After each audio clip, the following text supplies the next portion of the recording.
Is'hoqxon Ibratnomidagi Namangan davlat chet tillari instituti O'zbekiston Respublikasi Prezidentining 2022-yil 9-iyun kuni qabul qilingan 275-sonli prezident qarori asosida tashkil etilgan.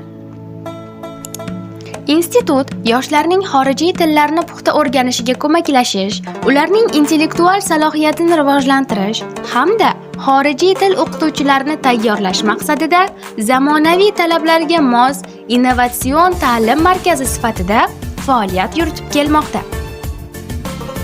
Bugungi kunda institutda ingliz, rus, nemis, fransuz, arab, koreys, xitoy, yapon va fors kabi 9 ta xorijiy til zamonaviy texnologiyalar asosida chuqur o'rgatiladi.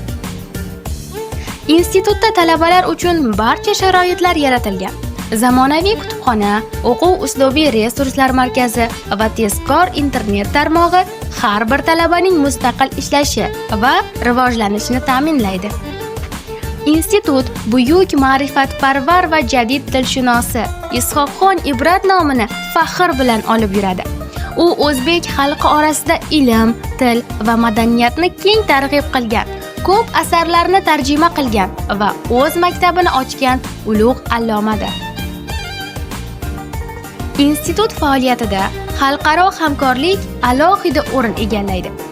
Turli mamlakatlardan tajribali o'qituvchilar dars berilib, talabalar xorijiy tillarni bevosita o'z sohiblaridan o'rganish imkoniyatiga ega.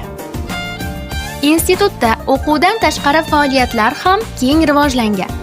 Til klublari, madaniy tadbirlar, ilmiy konferensiyalar yoshlarga o'z qobiliyatlarini yuzaga chiqarishga keng yo'l ochib beradi.